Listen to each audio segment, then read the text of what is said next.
John, thank you so much for joining us today. Hi, Elijah. Good to see you again. All right. Now, I'd first like to discuss gold because last week we hit a very key resistance point of 1360. You wrote an article about this, and now it's slightly below that. It's around 1340 right now. What is your perspective on what this means for the gold market?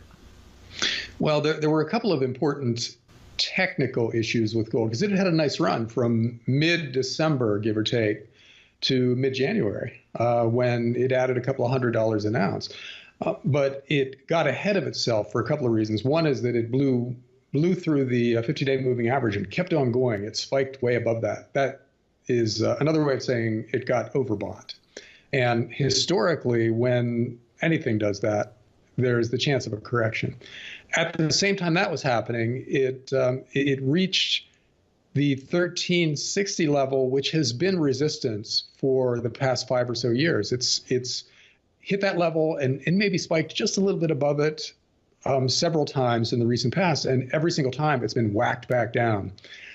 So that represents pretty serious resistance, which it has to blow through in order to go on to the next higher resistance level. It didn't do that. History repeated this time around, where the fact that it got ahead of itself technically led to a correction. Now, as you said, it's down to 1340, give or take.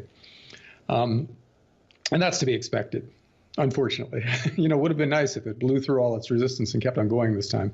And there was another, this time, fundamental issue with gold, and that was the Commitment of Traders report, which is a snapshot of what the paper traders are doing in the futures market in gold. And it had gotten very bearish, too, with speculators getting really, really bullish. And they tend to be wrong at big turning points.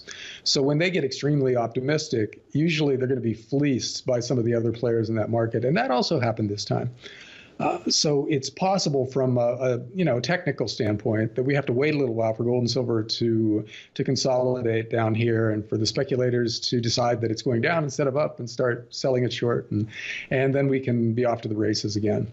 Now, that assumes, however, that the environment stays pretty normal. In other words, it stays like it has been for the past few years, which isn't a guarantee. The fundamentals of gold and silver are outrageously bullish.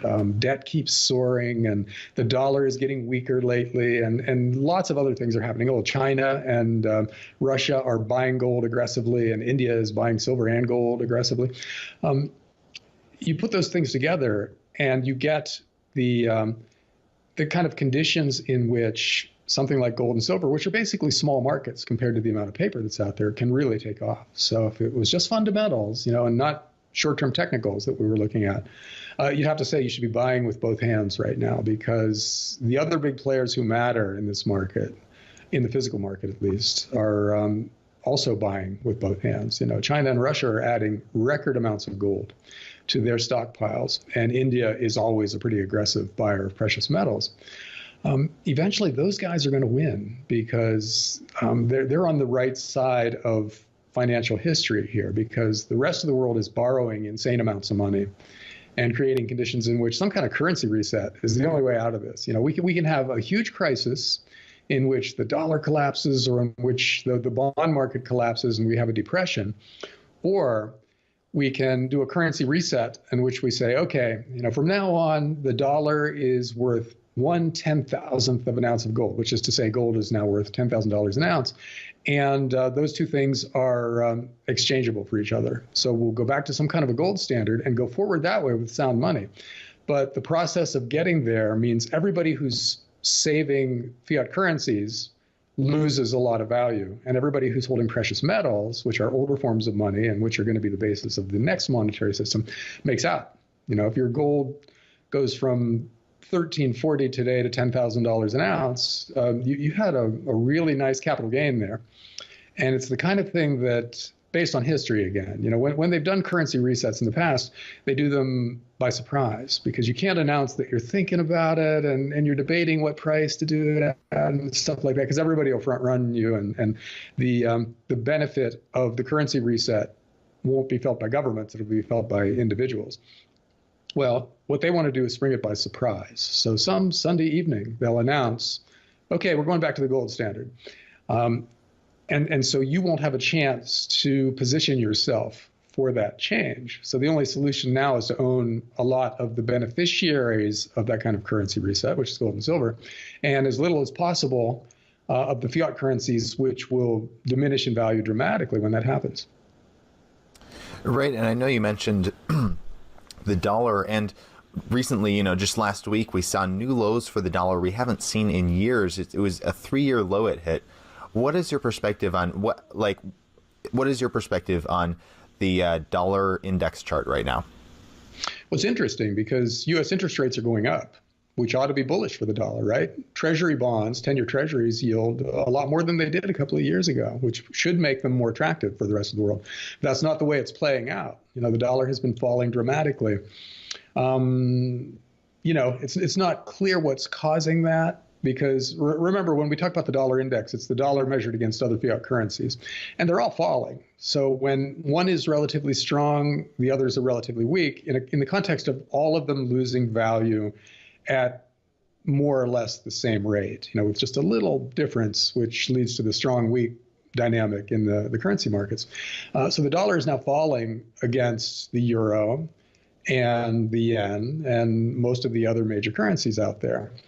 I don't know how to explain that it's happening, except that it is happening. And that leads to some distortions in the U.S. market. If the dollar is going to fall, then that means imports get more expensive for us. So that's yet another piece of the inflationary puzzle that's coming together right now.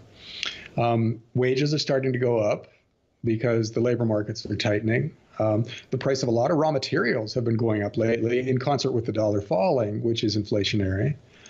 So, and financial asset prices, especially stocks, have been going way up. So those are all inflationary things. Let the dollar fall and import prices go up, which is also inflationary. And the Fed is going to be compelled to raise interest rates, which means that rates, which have been going up, will continue to go up until we get back to that dynamic we talked about to begin with, where there's a point at which rising interest rates short circuit this recovery. At least that's how it's worked in the past.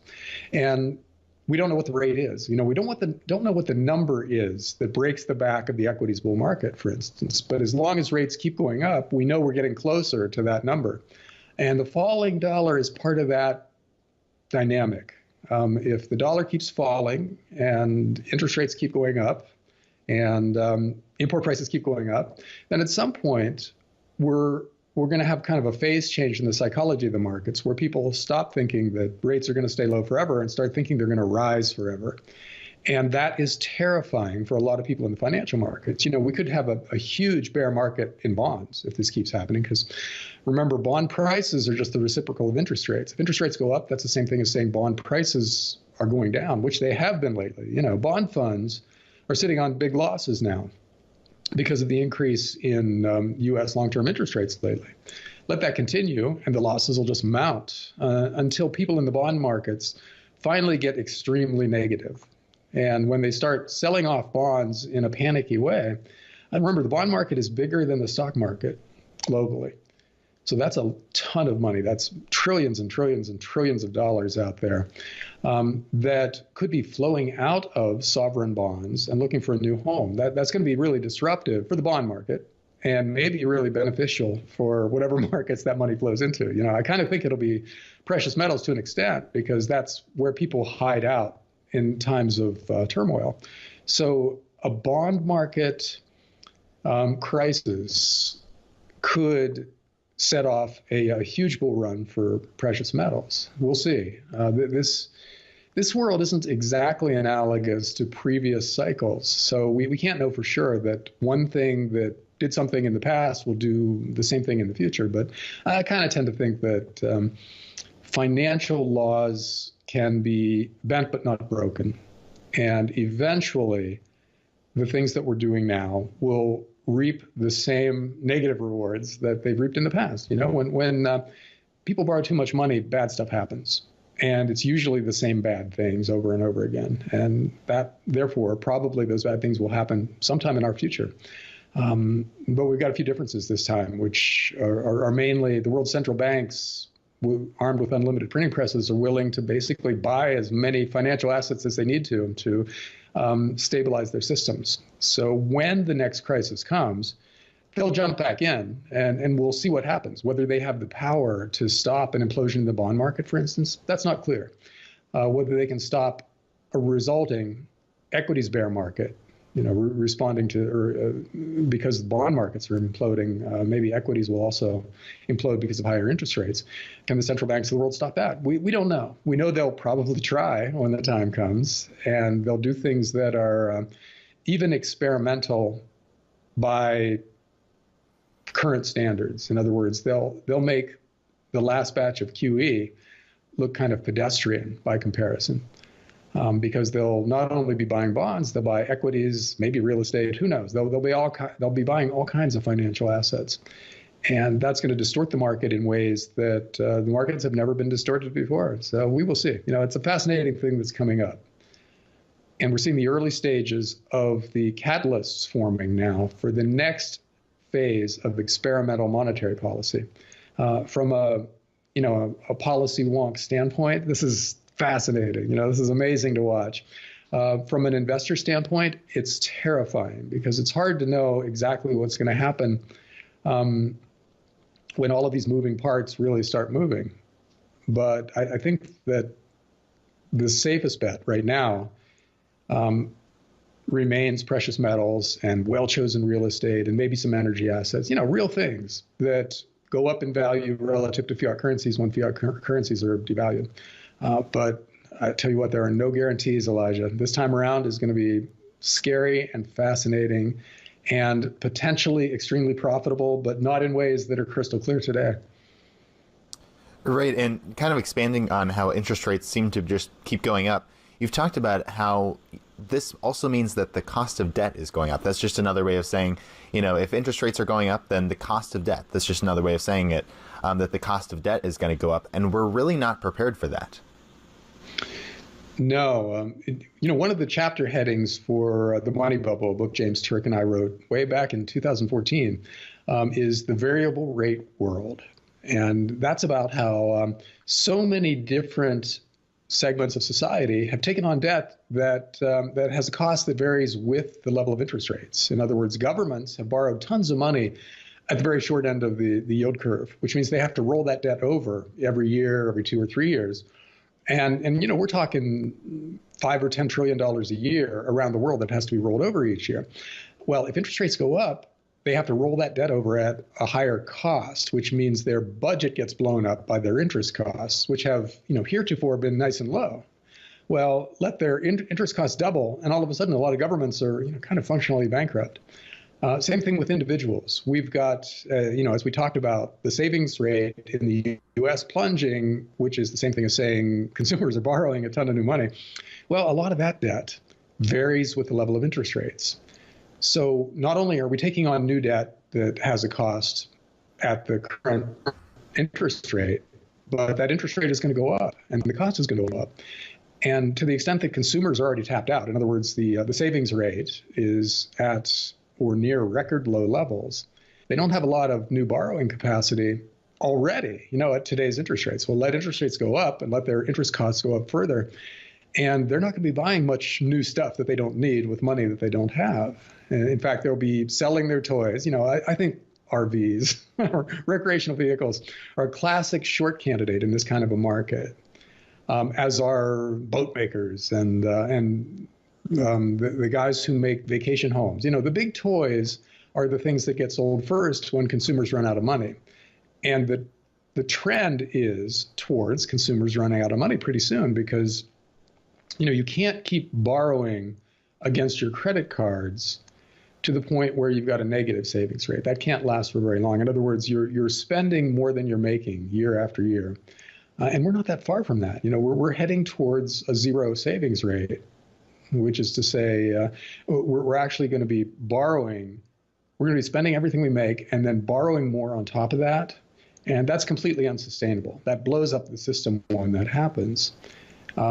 So the fact that we're heading that way at seemingly an accelerating rate. And corporations are also at record levels of debt. They've been borrowing money for the past 5 or so years to buy back their stock.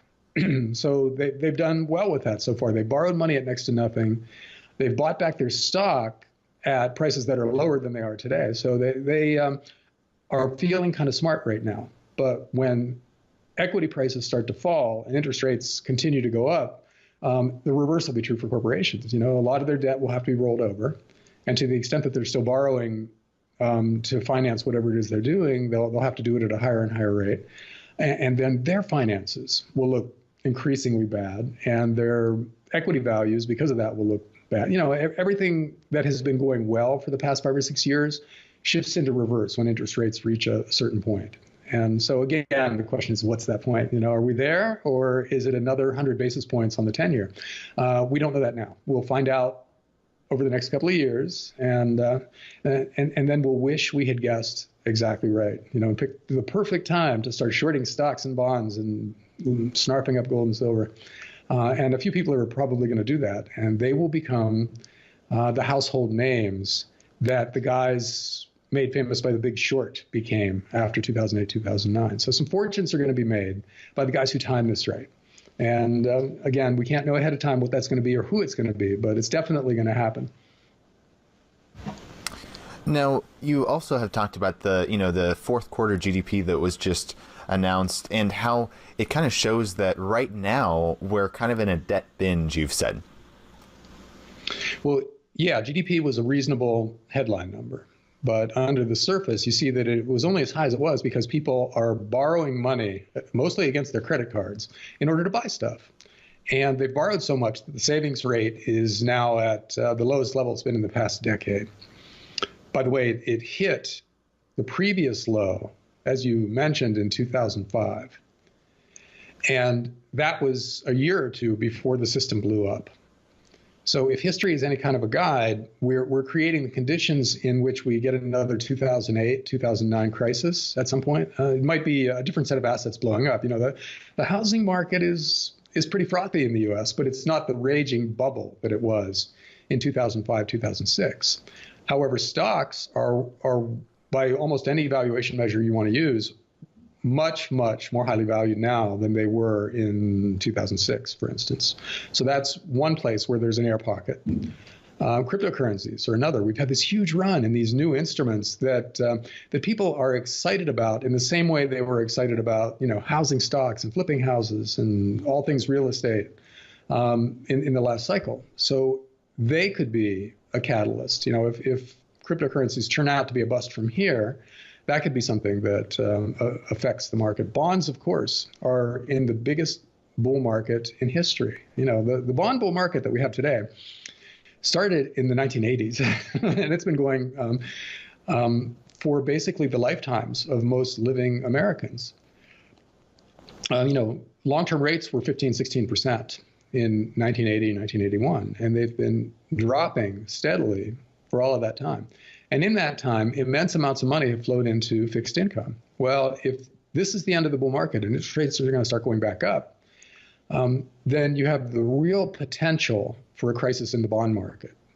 And that's not even mentioning European bonds, where you've got Italy and Spain and Portugal and Greece still wildly indebted, completely unable to pay their bills. And yet they're able to borrow at rates that are comparable to what the U.S. pays to borrow, because the European Central Bank has been buying up all those bonds. Well, that can't go on forever either, especially if interest rates are going to start to rise. If rates rise here, and that spooks the bond market, you will see the bond market absolutely panic in Italian bonds or Spanish bonds. Who would want to hold an Italian or Spanish bond in a period in which rates are going up, and they already can't cover their current interest costs? If their rates doubled, they're bankrupt. They're kind of already bankrupt, but take the ECB out of the equation, and those are failed states. They are nationally bankrupt. So that's the kind of thing that people start worrying about when the bond market turns, when interest rates start going up in a way that people perceive to be sustainable, and they start extrapolating that trend into the future. That hasn't really happened yet, but there's a good chance that it will happen if rates continue to rise over the next, let's say, 6 months. If you see the 10-year Treasury yield do in the next 6 months what it did in the last 6 months, then you'll see panic in the bond market. And it won't be clear that central banks can stop that panic, at least in the short run. So things will get really interesting and really volatile. As stable as the markets have been for the past year, they'll be that volatile going forward. And that is just history repeating itself. That's nothing mystical, magical, or even really theoretical. That's just what happens historically when people borrow too much money and get themselves into the kind of trouble that we've gotten ourselves into today. Now, would you recommend shorting the bond market? Well, somebody's going to make a fortune doing that, but it's not clear when. If you saw the movie The Big Short or read the book, you know that the guys who eventually made fortunes by shorting the housing market got creamed for a year or two before that because they were a little bit too early. And most people shouldn't be shorting anything because it's kind of slightly exotic from the standpoint of the average person who buys a mutual fund and sits with it for years. And shorting bonds has another element of trickiness to it because you're responsible for the interest that the bonds pay. So there's a cash drain while you wait to be right. So no, most people shouldn't be shorting bonds. Only professionals should be doing that. But the professionals who do it right are going to make a fortune if there's a bond market crisis the way that it appears there could be. You'll see bond yields spike, bond prices plunge, and the guys who place a leverage bet on that event are going to make a ton of money. I do a lot of shorting of stocks, or at least I have in the past, and had a really nice formative experience with my short positions doing really well in 2008, 2009. But even I, who, I think I understand shorting stocks, I'm nervous about shorting bonds. So it might be possible that it's better to look for the secondary effects of a bond bust by shorting the stocks that are most overvalued today on the assumption that they will go down dramatically if the bond market panics. But that's not a guarantee because it's possible that the money flowing out of the bond market will flow into blue chip equities. That's Martin Armstrong's take on this. And he's been right consistently when it didn't seem reasonable that he would be right about where equities were going over the past few years. And he sees another leg up when the bond market implodes and the terrified capital that's flowing out of bonds decides that blue chip equities are now the place to be. So there's a risk with shorting stocks as a secondary effect of a bond market implosion. But I think it's possible that the only, or nothing's a sure thing, but the surest thing is precious metals, because when people are terrified, one of the things they do is pick up a little gold and silver just in case, And if 1% of the capital in the world right now that is going to be terrified by a bond market implosion were to flow into gold and silver, you would see those things just take off because they're tiny markets compared to, for instance, the bond market, and silver even more so than gold. Gold is a pretty good sized market, though it's very small compared to bonds, but silver is minuscule compared to pretty much anything. There's just not that much silver out there. So if people decide that they want to cash out their Bitcoin or they want to sell some of their bonds because they're nervous about what's happening in those two markets and they end up with a lot of cash, it's reasonable to assume they'll buy some silver coins with that cash, and that the physical demand for silver will jump, at least relative to the size of the silver market, and that pushes silver way up. So it would be easy to picture silver going up by huge chunks, $10 in a day for 5 or 6 straight days to get back up to record levels, $50, $60, $70 an ounce. That's completely feasible in the world that we've created. So I think that if you're a regular person who doesn't do a lot of exotic investing and you've got some bonds, you've got some stocks, and you're nervous and you wonder what to do with the profits that you've got in those sectors, that silver would be a reasonable thing to pick up a bit of. Sell a little bit of a bond fund, sell a little bit of an equity ETF, buy some silver coins, have them delivered and store them in a very safe place. And then you're covered in the worst case scenario. If we have a Mad Max kind of thing for a while, which is a worst case scenario, which I'm not predicting, but it's within the realm of possibility, and it becomes more possible as we take on more debt. then you want to do a little bit of the survivalist thing. You want to have some cash that you can use, both dollar cash and precious metals, and you want to take the other steps that survivalists tend to take. Chris Martenson has a great course on how to prepare for a financial crisis. And the finance part of it is the smallest part of it. He says, embed yourself in your community, make yourself indispensable at work, make as many friends as you can around you, because you'll all need to support each other when the time comes. And having people who you can depend on is more important than really any other factor in hard, crazy times when the financial system is flaking out. So silver coins are part of that process. You want to be as self-sufficient as possible, and having money that can't be inflated away by a panicked government is one part of that dynamic.